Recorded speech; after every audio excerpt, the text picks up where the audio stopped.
मैं समझ नहीं पाता कि ये कैसे विडंबना है मेरे देश की कि पिछले साल जहां मुसलमानों की दुकान से लोग सब्जियां नहीं खरीदना चाह रहे थे, इस साल ऑक्सीजन सिलेंडर उनके कारखानों तक आकर ले रहे हैं। हमारे देश के बड़े बड़े राजनेता अक्सर शुरू से आज तक इतिहास गवाह है इस बात का कि पाकिस्तान को ऐसा कोसते रहते हैं, किसी न किसी वजह से उनका मुद्दा बनाकर अपनी रोटी सेकते रहते हैं।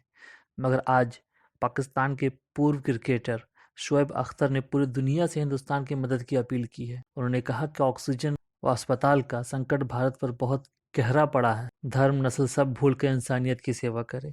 ये कैसा हमारा पड़ोसी मुल्क है जो आज हमारी मदद को खड़ा है? समझ नहीं आता ये दुश्मन है या दोस्त। हमारे देश के राजनेता रैलियां करने में व्यस्त रहे और ऑस्ट्रेलिया के क्रिकेटर एंड्रू टाई आईपीएल छोड़कर अपने देश चले गए। उन्होंने कहा, मुझे समझ नहीं आता कि कैसे भारतीय कंपनियां और सरकार कैसे आईपीएल में इतना पैसा खर्च कर सकती है, जबकि वहां के लोगों को हॉस्पिटल की ज़रूरत है। एक और क्लिप देखें और देखकर आश्चर्य होता है इस क्लिप को कि मात्र गैस के 4 सिलेंडर रखकर 10 दयालु लोग कुर्सी पर बैठे हैं सिर्फ और सिर्फ फोटो खिंचवाने के लिए। यह है हमारे देश का सच और आने वाला भविष्य।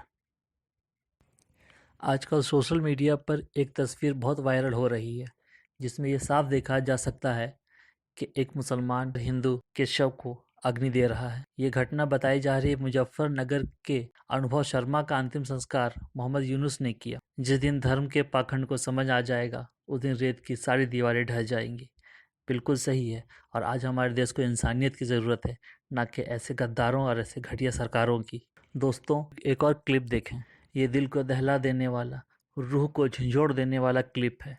इसके ऊपर टैग में लिखा गया है, ये है बुलेट ट्रेन वाला डिजिटल इंडिया। एम्बुलेंस नहीं मिलने के कारण बाइक पर माँ का शव ले जाने को मजबूर हुआ बेटा। ये एक और क्लिप देखें एक बुजुर्ग की। जगह का नाम अननोन है, जानकारी के बाहर है, मगर गौर से देखिए इस क्लिप में क्या है। ये बूढ़ा बुजुर्ग किसी महिला की लाश को लेकर जा रहा है। दुर्भाग्यपूर्ण नहीं तो और क्या कहेंगे इस हालात को। और ऐसा हो भी क्यों ना, जब अपने ही जान की रक्षा करने वाले रक्षक भक्षक बन जाएं। 125 लोगों का किडनी निकाल कर हत्या करने वाला डॉक्टर देवेंद्र शर्मा जब गिरफ्तार हुआ तब सारा मामला सामने आ गया। आज स्वास्थ्य इंतजाम की सारी पोल खुल पूरी दुनिया के सामने आ गई। भारत में बनी कोविशील्ड इंजेक्शन भारत में ही सबसे महंगी बिक रही है। आप इस रेट चार्ट को देखकर अंदाज़ा लगा सकते हैं कि अपने ही देश में बनी कोविशील्ड इंजेक्शन किस कदर सारी दुनिया से सबसे ज़्यादा महंगी है। अब इस क्लिप को देखिए, इसमें क्या बताने की कोशिश की गई है। बंदा हॉस्पिटल से ठीक होकर घर लौट रहा है और ये जता रहा है कि हॉस्पिटल वालों ने उसका सब कुछ छीन लिया, बस मास्क ही छोड़ दिया है। इस क्लिप को देखकर कुछ याद आया दोस्तों। ऑक्सीजन की कमी से जो मर रहे हैं, भारत में उनको आंतरिक मामला माना जाए या विदेशी मामला माना जाए। आज ये सारे के सारे ना जाने कहाँ बिल में छुपे बैठे हैं। ना कोई मदद को आगे आता है, ना ही किसी का कोई स्टेटमेंट आता है। बस उस समय एक मौका मिला था किसान आंदोलन के दौरान, जो इन्हें अपना नाम कमाना था, अपनी पहचान बनाने की एक नाजायज़ कोशिश करनी थी और काफ़ी हद तक ये लोग कामयाब भी हुए।